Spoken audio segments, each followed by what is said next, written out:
Hello my beautiful viewers on my channel, James Higgins Up and Well. Well, here we are, episode 13 of James Higgins World of Strange Powers, Yorkshire Ghost Stories. So let's get to it. 1 second. Right, just wait till you hear this. Yorkshire is famous for its links with the supernatural world, so if spooky tales are your thing, this will be right up your street. The region is a hotbed of paranormal activity, with ghost stories left, right and center. From the headless phantom that terrorizes Scarborough Castle to the ghostly monk that haunts the ruins Bolton Abbey, you can uncover plenty of spooky tales and hair-raising histories. So join us. Hey! 1 second. Right, 1 second, we'll get to the first story. The first story is The Grey Lady. Right, wait till you hear this. One of the most haunted buildings in Yorkshire, East Riddlesden Hall, is a 17th century manor house filled with supernatural activity. It's said that many a ghost roams the building, with sightings of everything from ghoulish children to spirit animals over the years, but the most frequent visitor is the Grey Lady. During the Civil War, her husband, the lord of the manor, returned home to find that she'd been having an affair. Seething with anger, he murdered her lover, and sealed the Grey Lady behind a brick wall. Today, her spirit is said to roam the corridors in search of her lost lover. There have been ghostly sightings of her in what is now called the Grey Lady's Chamber. Staff have often felt an unnerving presence here, and children have questioned who the lady in the corner of the room is, when no one else is there. Wow, eh? The Grey Lady. Wow. Let's get to the next story. Just 1 second. The Headless Ghost of Piers Gaveston. 1 second, we'll get to this story. 1 second. The tale of Piers Gaveston, Earl of Cornwall, is one of the region's more bloody ghost stories. His headless spirit is said to haunt the 3,000-year-old Scarborough Castle. There are rumors that he'd leap out of the shadows at tourists, causing them to fall off a sheer drop down the cliff. Despite the fact that his spirit seems to linger around the Yorkshire coastline, his execution actually took place down south. When the country was threatened by civil war, Piers and his close friend King Edward II fled to Scarborough. He was captured at the castle by the Earls of Pembroke and Warwick when the king escaped to York. After begging for a fair trial in London, Piers was dragged past a jeering crowd and beheaded in Warwick. It's said that his bitterness has led him to terrorize the living ever since. Wow, eh? Wow. Bloody hell. Hey, 1 second. This story is The Last Drummer Boy. Wait till you hear this. The small village of Richmond has a mysterious tale to its name. In the late 18th century, soldiers at Richmond Castle discovered an underground tunnel they believed would lead to Easby Abbey.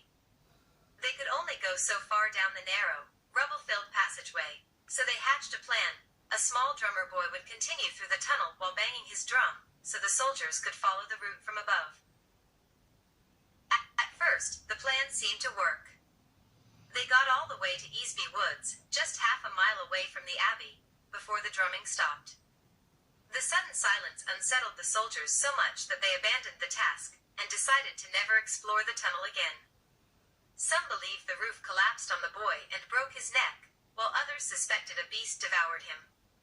To this day, no one knows what happened to the lost drummer boy, but his drumming is often carried on the wind, and it's said that his headless ghost roams the area. Bloody hell, eh? Wow. Just 1 second. This next tale is The Blue Lady. Wow. Let's have a listen to this. There have been countless sightings of a sobbing spirit in the house and grounds at Temple Newsome. The ghost is said to be 14-year-old Mary Ingham, the granddaughter of Sir Arthur Ingham, who rebuilt Temple Newsome House in the 17th century.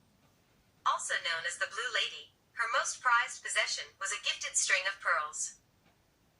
One dark night, she was returning home from a party when a highwayman ambushed her carriage and stole the necklace. Traumatized, she fell into a deep sleep and woke up with no memory of the event, but in the weeks that followed, her behavior changed. She constantly searched the house and hid her possessions in unusual places, until she eventually starved herself to death. Since then, there have been sightings of the Blue Lady in and around the house, still in search of her lost pearls. Wow, the Blue Lady. Wow. hell, eh? Some ghosts in Yorkshire, isn't there, eh? Wow. This story is the Headless Drunk. Wow. One of the more gruesome ghost stories in Yorkshire is the tale of Bert Marshall. His ghost is said to haunt the railway track at the top of Robin Hood's Bay on moonless nights. Unusually, his spirit clasps a pair of dentures, the same ones he stole from a corpse to replace his own teeth. His death, however, is even more gory. A cash-poor farmer who was unable to afford a horse, he walked along the railway line every Friday night to his favorite pub, the Windhill Inn. One drunken night, while walking home, he fell asleep on the railway tracks. A train sped past and decapitated him. When the police arrived, they could find no sign of his head, only his lifeless body. Bert's headless ghost has been known to drift around the track ever since, making a clacking sound with the dentures to try find his missing head. Wow. Bloody hell, eh? Wow. Can you believe it? Wow. Bloody hell. 1 sec. Just 1 second. The half-ghost of Spafford Castle. 1 second. Just 1 second. Hardly anyone visits the ruins of Spafford Castle, with the possible exception of a resident ghost. The first record of a ghostly sighting was in the 1960s, when a group of picnickers saw a bluish-white hue hurtle from the top of the tower. A few years later, a school group witnessed the same thing. The apparition appeared at the top of the tower out of nowhere, and to their horror, the bottom half of her body was missing. Thinking it was a real lady, they screamed as she fell to the ground, but before she got there, she disappeared into thin air. Unsure whether to be relieved or thoroughly spooked, they made a swift exit. Wow. Unbelievable, isn't it, eh? Bloody hell. It's just the next story, just screaming skull. Bloody hell. 1 second. 1 second. When Sir Henry Giffith built Burton Agnes Hall, he had no idea that it would become his daughter's final resting place, and was so taken with the building that she couldn't bear to be parted from it. Just 10 years after it was complete, she took a fateful journey to St. Quintin's at Harpham, but she was robbed and attacked on the road. She made it home, but died just days later. Before her death, she told her sisters that she would never rest unless part of her remained in her beautiful home, but when she died, she was buried in the churchyard, so her ghost returned to haunt them. Traumatized, they consulted a vicar and opened her grave to bring her skull inside the house. So long as it remains undisturbed, the hall remains peaceful, and it keeps her distance. Wow. Bloody hell. Wow. 1 second. Well, I hope you're enjoying this episode of James Higgins' World of Strange Powers, episode 13. Yorkshire Ghost Stories. So let's continue. The Roaming Wrath. 1 second. 1 second. Just 1 second. Wait till you hear this. A sorrowful tale from start to finish, the story of Marmaduke Buckle is one of York's most noteworthy ghost stories.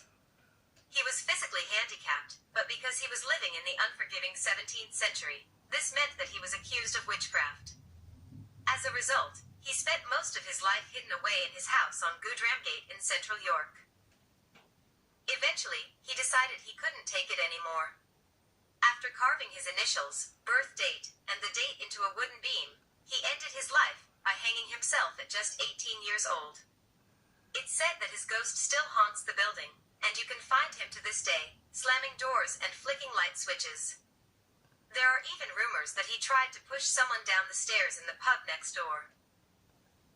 Wow. Unbelievable, isn't it, eh? Bloody hell, these ghosts in Yorkshire, I'm telling you. Wow. Just 1 second. Constance de Beverley. Constance de Beverley, this story. Let's get listening to this. Wow. Just 1 second. Wait to hear this.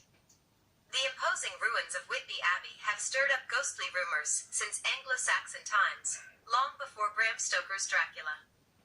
The phantom of St. Hilda has been spotted in one of the highest windows, and the thunderous sound of horses' hooves have been heard in the dead of night, but the most chilling ghost story is that of a ghoulish nun, who has been seen running through the abbey. Constance de Beverley was a young nun who met her death after breaking her sacred vows. Despite her promise to dedicate her life to God, Constance fell in love with heroic knight Marmion. Eventually, the other nuns found out and told everyone her secret. As punishment, she was bricked up alive in the walls of the building. Since then, her ghost has been seen among the Whitby Abbey ruins, begging to be freed. Bloody hell, eh? Bloody, that's a bit cruel, isn't it? Very cruel. Bloody sadistic, that. Unbelievable. Wow.